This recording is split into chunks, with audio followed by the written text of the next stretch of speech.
Assalamualaikum sahabat anggrekku. Salam peri hutan. Oke, kali ini kita akan bahas sedikit tentang cara merawat anggrek Grammatophyllum.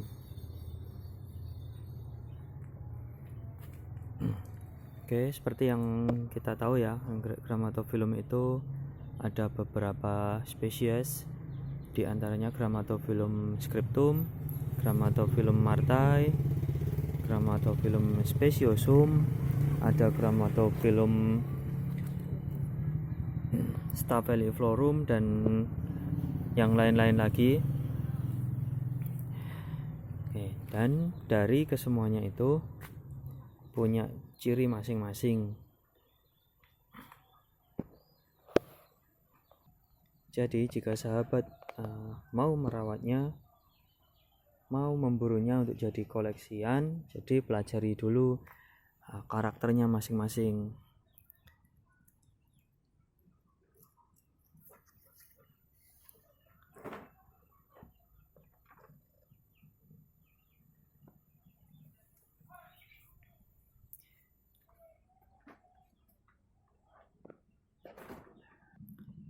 Nah, pada video kali ini karena kita hanya akan membahas tentang cara menanam dan cara merawatnya, maka sedikit saja kita bahas karakter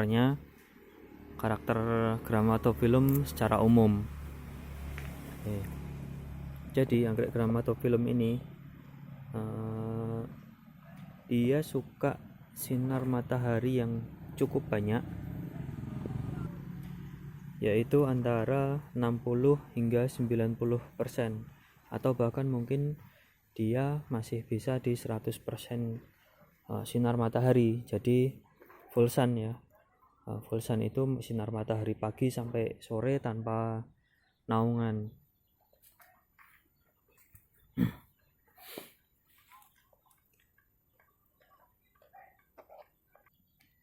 Kemudian anggrek Grammatophyllum tidak suka terlalu banyak air, tidak suka terlalu media yang basah.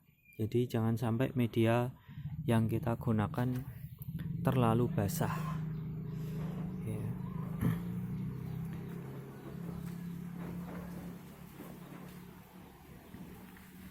Dia juga suka angin, suka udara, sirkulasi udara harus bagus.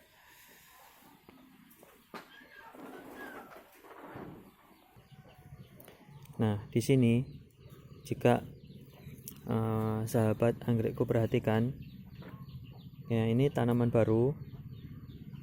Jika sahabat perhatikan, kenapa di saat tanamannya ada di pinggir pot, ada di tepi pot, kemudian di sisi yang lain dia kosong. Ya kosong, saya isi dengan media. Itu seperti itu ya. Ini hanyalah merupakan satu trik yang saya pakai tiap kali saya menanam anggrek simpodial.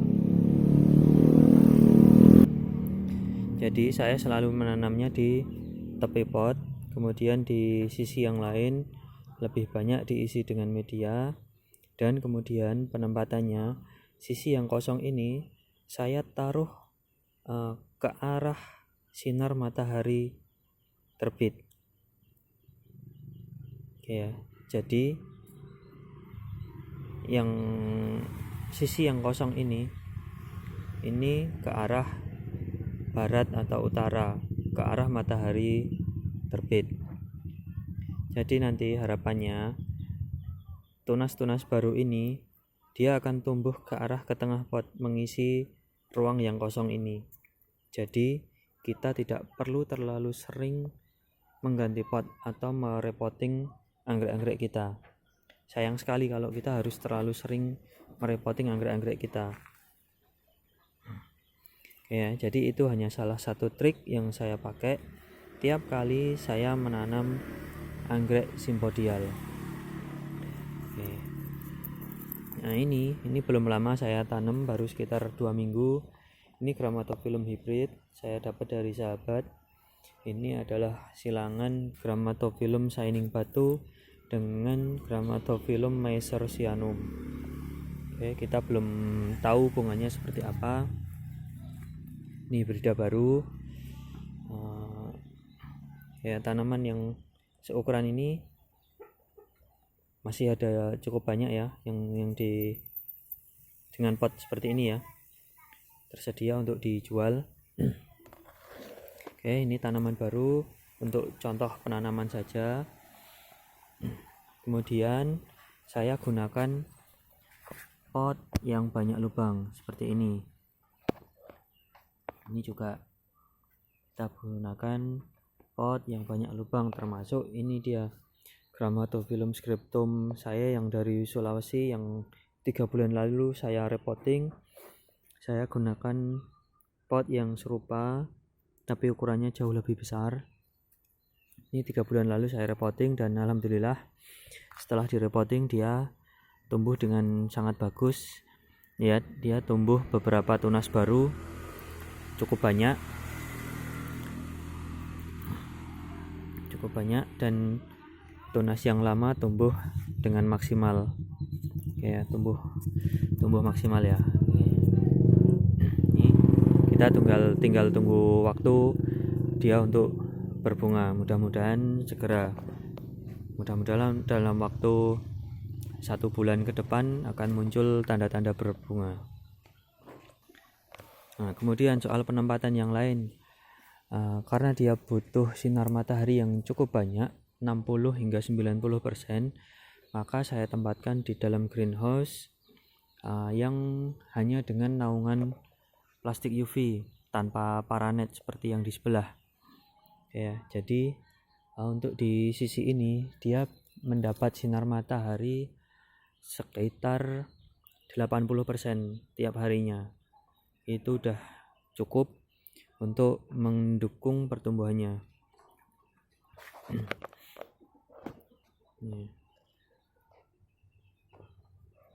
Nah, kemudian kenapa sih potnya kita gunakan yang banyak lubang seperti ini?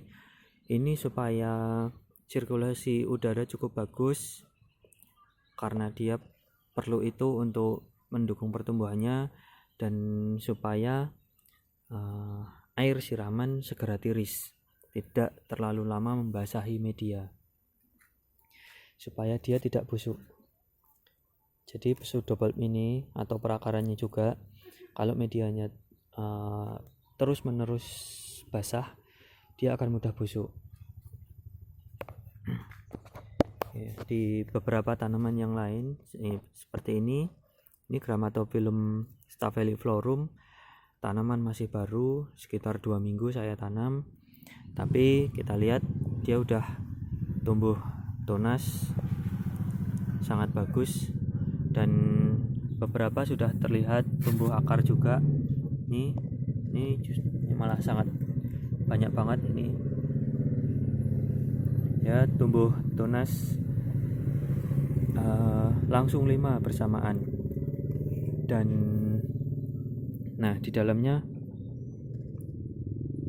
itu di sana dia udah tumbuh akar baru ya. Tuh, ini bagus banget.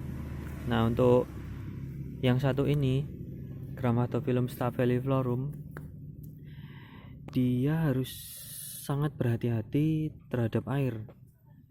Jangan sebanyak Grammatophyllum jenis lain.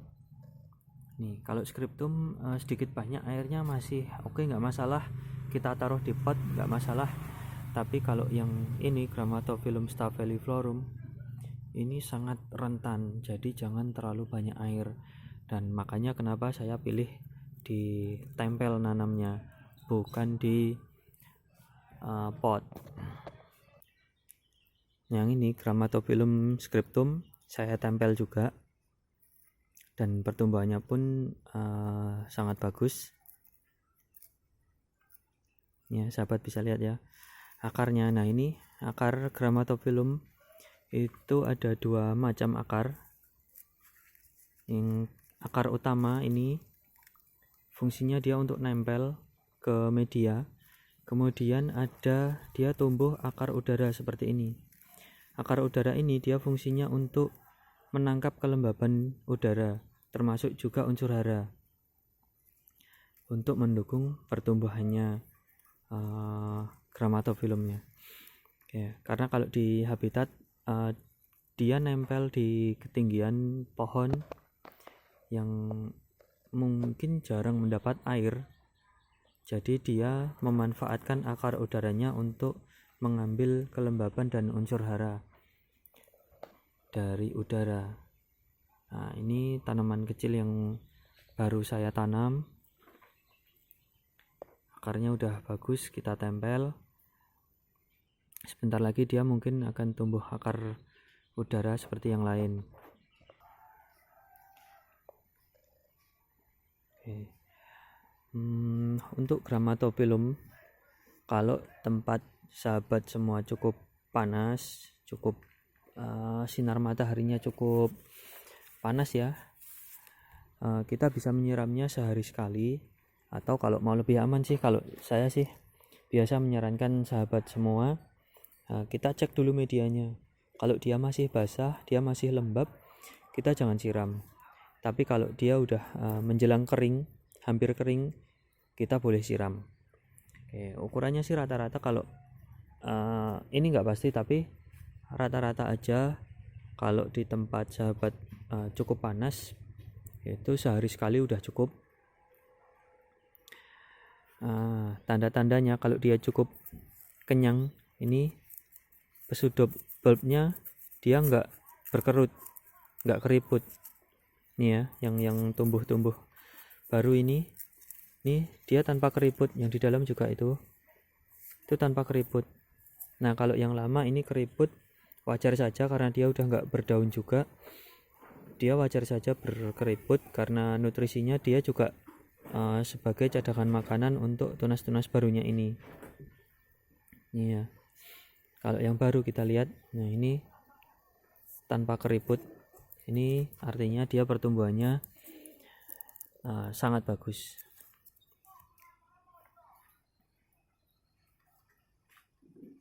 Ini ya, ini dia juga tanpa keriput.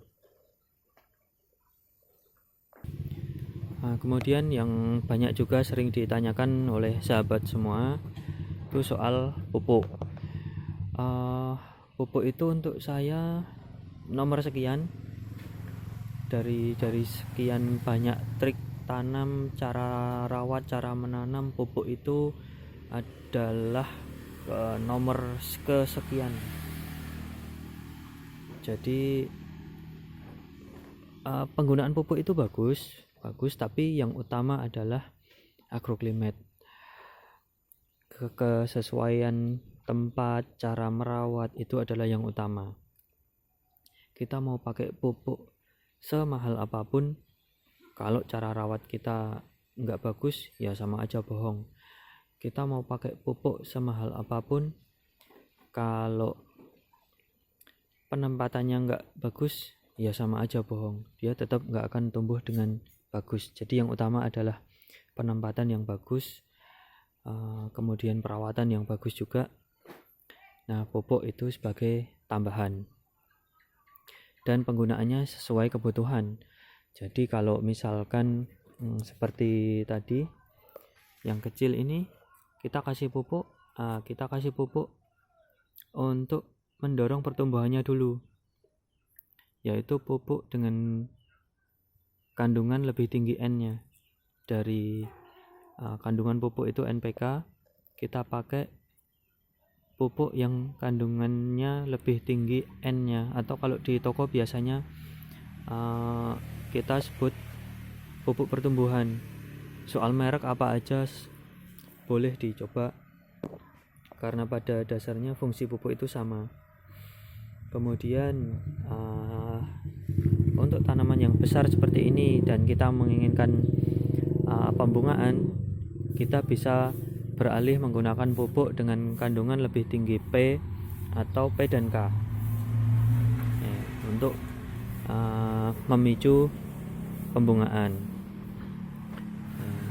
Tapi kalau saya sih slow ya, nggak perlu semacam itu, nggak perlu dipicu segala macam, toh dia nanti akan berbunga pada waktunya.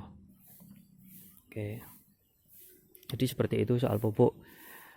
Teman-teman boleh praktek seminggu sekali atau seminggu 2 kali, boleh dicoba. Kemudian kalau untuk yang nutrisi rumahan, kita bisa pakai air leri atau air cucian beras, bisa pakai air cucian ikan, air telur bagus, atau dipupuk pakai cangkang telur, pakai kulit bawang, itu juga bagus. Tapi saran saya untuk pupuk rumah tangga, kita kasih tempat seperti ini. Kita kasih tempat, ya nggak harus seperti ini juga, tapi kasih tempat lah. Bisa seperti ini, bisa dibungkus dengan kain kasa atau sebagainya. Supaya apa? Supaya dia tidak menjadi sampah di media, dia tidak menjadi sampah di dalam potnya. Seperti itu ya. Kadang rekan-rekan sahabat anggrekku semuanya kalau pakai pupuk hasil limbah rumah tangga, dia asal bawa aja dari dapur langsung masuk ke pot. Oke, pada awalnya itu nggak masalah, cuman ya jelas dari tampilan, dipandang saja sudah, aduh itu pot kok kayak bak sampah. Kemudian nanti di hari-hari berikutnya, setelah dia nggak berfungsi lagi sebagai pupuk, dia akan menimbulkan banyak masalah. Dia memancing datangnya hama, binatang segala macam. Kemudian dari sampahnya itu juga tumbuh jamur yang kemudian menyebabkan masalah di tanamannya sendiri. Jadi saya sarankan untuk penggunaan pupuk limbah rumah tangga, kita pakai tempat, bisa tempat seperti ini, atau bisa diakalin dengan dibungkus kain kasa atau segala macam. Jadi limbahnya nggak berserakan kemana-mana, dan sekali waktu, sebulan sekali atau ya rata-rata sebulan sekali ya, pupuknya kita ganti, yang lama kita buang, kita pakai pupuk yang baru. Seperti itu. Jadi jangan berserakan di dalam pot ya. Seperti itu cara rawat saya. Jika masih ada yang perlu ditanyakan, boleh rekan-rekan sampaikan di kolom komen, sekaligus sampaikan juga saran dan kritik untuk saya. Kita sambung lagi videonya di waktu yang akan datang. Semoga video saya membantu sahabat semua dalam merawat anggreknya, khususnya kali ini yang untuk anggrek Grammatophyllum.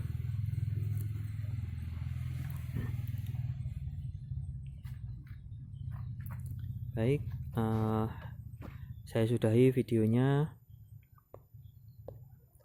Semoga bermanfaat untuk sahabat semuanya. Salam perihutan. Wassalamualaikum warahmatullahi wabarakatuh.